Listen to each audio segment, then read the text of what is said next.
Hi girls, so today I am talking about calories versus hormones, and specifically, should you care about calories when it comes to fat loss after 40, or is it all about hormones and calories are now irrelevant?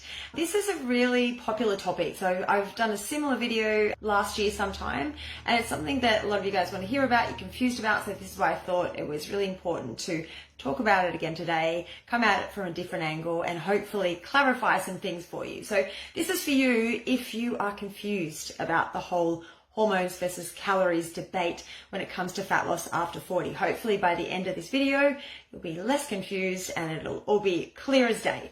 I am talking about two of my favorite topics, hormones and calories. And yes, I do need to get out more probably, but I think if we can understand these two topics, and they are broad topics obviously, but if we can understand even at the most basic level these two topics, then we are way ahead of the game, way ahead of most people when it comes to how to lose weight during perimenopause/menopause.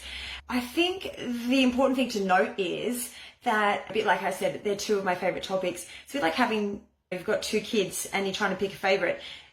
And you can't, or maybe you can on some days, but for the most part you can't. And the great thing is you don't actually need to, because what often gets lost in this debate, and I have seen this debated quite hotly before between menopausal women and people who come at this topic with the whole it's just calories and nothing else matters. It is quite hotly debated in some circles. I think what gets lost often is the nuance between these two topics, and there is quite a lot of nuance. It's not just black and white, it's not just calories or hormones. They have a place together, and I'm going to talk about what that is. On the one hand, you can't lose weight if you're not in a calorie deficit. Energy in versus energy out, the law of thermodynamics, you might have heard all of those kind of terms bandying about. But that is an undebatable fact. In 100% of studies where diet was externally controlled, as in we knew, or that the studies, the researchers knew exactly how many calories the subjects were being given, and it wasn't self-reported or self-managed, the subjects all lost weight when in a calorie deficit. So if you're sitting there thinking, I tried a calorie deficit and calories didn't work for me, so therefore I think the calories in versus calories out thing doesn't work. You know, when hormones are at play, when you're in menopause or perimenopause, I can completely empathize with that feeling, because I've coached a lot of women who have felt this way in the past, who have tried the calorie counting thing and just thought it doesn't work for me. I've counted calories before. It worked when I was 20, but in my 40s or 50s, it doesn't work. But if you didn't lose weight, this is going to be a hard pill to swallow sometimes, but I'll explain. If you didn't lose weight while you were counting calories, it just meant you weren't in a calorie deficit, because that's the actual definition of a deficit. A deficit is when you are giving your body fewer calories than it needs to maintain its current weight, its current status. So therefore it needs to draw energy from elsewhere in your body, so your fat or your muscle. And that, well, whether it's fat or muscle or a combination of both, is going to depend largely on your nutrition and your training. So obviously, if you want to lose weight, you don't want to lose muscle. Hopefully you guys all know that by now, but we definitely don't want to lose muscle. We want to lose body fat if you want to lose weight, and how you train and how you eat will dictate whether you lose fat or muscle, or primarily fat or muscle. You're always going to lose a little bit of both. But the calories, whether you're in a calorie deficit, that's the only way to lose either.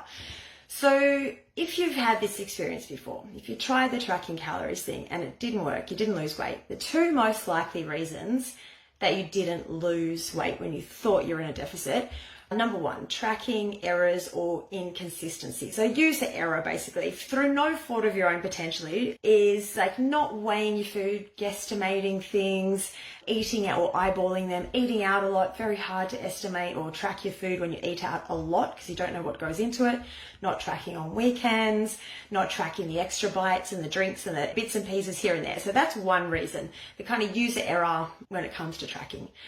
Or there's a third reason I'm going to quickly touch on: not doing it for long enough. So you might track perfectly for 2 weeks and go, I didn't lose any weight, so therefore it doesn't work. But if you track, you need to give it longer than 2 weeks, maybe 3 to 4 minimum, to see what's happening, and then we can make some judgment calls off the back of that. So maybe you didn't do it for long enough. Or the other big reason, the other main reason, and this is where the nuance part comes in between hormones and calories, is that hormones have played a part in what that energy balance now is. So let's say, for example, you track calories when you were in your 20s or 30s, you used MyFitnessPal or something along those lines, and you tracked them and you're in a deficit and you lost weight. It was like, bang, easy, done. But now you've gone back to that. You're like, I've put on a few kilos. I just want to lose a bit of weight. So I'm going to track my calories again. I'm going to go back to my deficit, and you're tracking and you're pretty confident that the tracking is very accurate and consistent and nothing is happening. So this is where the nuance comes in. So I want to talk about this because what you thought was a deficit for you may not be now, or not enough of one to affect weight loss, to impact on your weight loss. And I'll tell you why. It might not be in the way that you think. I think, contrary to popular belief, perimenopause and menopause don't in and of themselves, the hormones alone, the drop in estrogen and progesterone, doesn't slow our metabolism per se. Those changes don't cause our metabolism to slow down. Often it feels like it does, like we're like, I'm eating the same and I'm putting on weight, so therefore my metabolism must have slowed down. But I'll tell you what can happen and why hormones do influence the weight loss in this sense.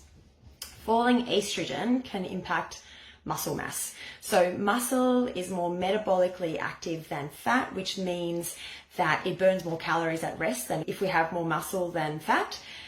If we have less muscle, metabolism is therefore going to be slower. So as our estrogen, in perimenopause, estrogen is kind of this chaotic up and down situation. And then once we hit menopause and postmenopause, it's fallen off a cliff. It's much, much lower than it once was.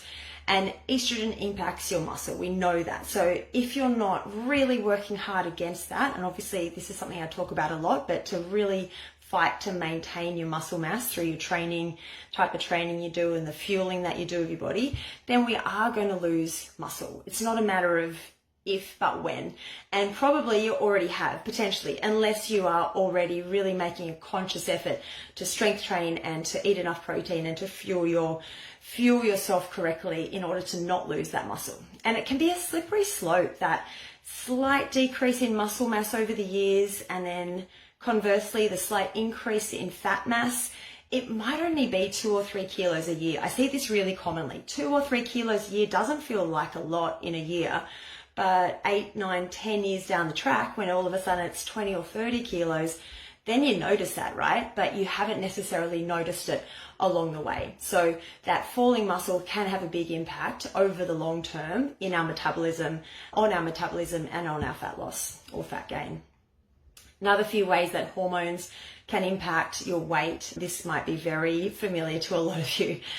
Not sleeping, or you're more fatigued. Fatigue and poor sleep are two of the biggest symptoms of perimenopause and menopause. If those two things are going on, then even without even noticing, potentially, you're moving less. Your body's going to try to conserve energy because you're tired, you're fatigued, you don't have as much recovery. So you're moving less, and therefore there's a bit less energy expenditure. So you might be even doing the same exercise. You may even be doing the same amount of steps if you track those religiously as well. But your little day-to-day movements, those things, so we call it NEAT, non-exercise activity thermogenesis, all the things that you're doing when you're not doing exercise, this, moving my hands and breathing and all of those little movements we go through the day, are going to be really down-regulated by your body if it's trying to conserve energy. So that's going to impact on your energy expenditure. It's one of the big reasons that we work on sleep and stress and movement in my programs, because they have a big impact on that overall energy balance and whether you're going to put on weight or lose weight. The other thing, for hormone-wise, that can have a big impact at this age and stage are your thyroid hormones. Thyroid, we know that underactive thyroid is far more prevalent in perimenopause and menopause because estrogen and progesterone can have an impact on your thyroid hormones. So a lower thyroid does impact your metabolism. So it's one of the reasons I get my clients to get blood tests done when we do our coaching, when we do our programs, because it's really important to know those things. Because if your thyroid is underactive, obviously we can take measures to correct that and then makes weight loss much easier. Also important to note, and I've talked about this before in a couple of other videos, knowing the difference between normal and optimal results. Thyroid is a big one when it comes to that just because your doctor says, oh, your thyroid's normal, but it's really suboptimal, it's not working as it should do, is going to impact on your energy expenditure. So those things are important to know too.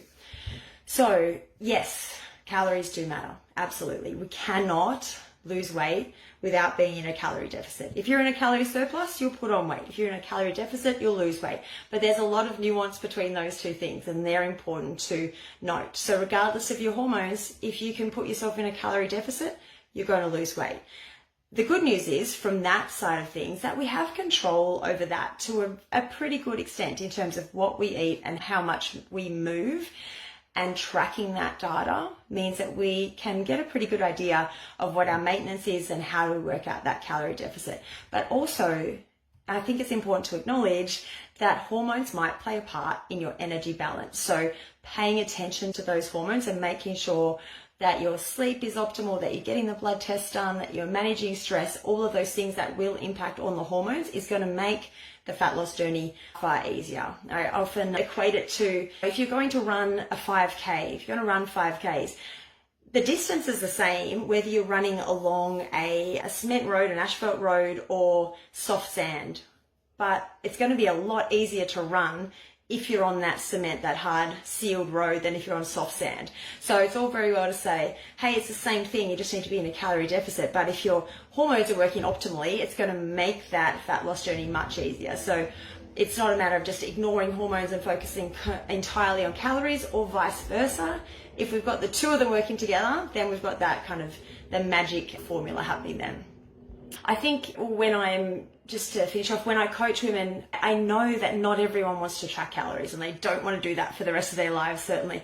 And I'm really conscious of having different coaching styles in terms of helping women over 40 lose weight, both by tracking calories and knowing about the macronutrients and how that impacts energy balance, and how do we do it if you don't want to track calories. And it is possible, of course, to lose weight without tracking calories. I've got loads of clients who have done that, who don't like the apps, who don't like tracking calories, and it's obviously still possible to do that without tracking your calories in a formal sense.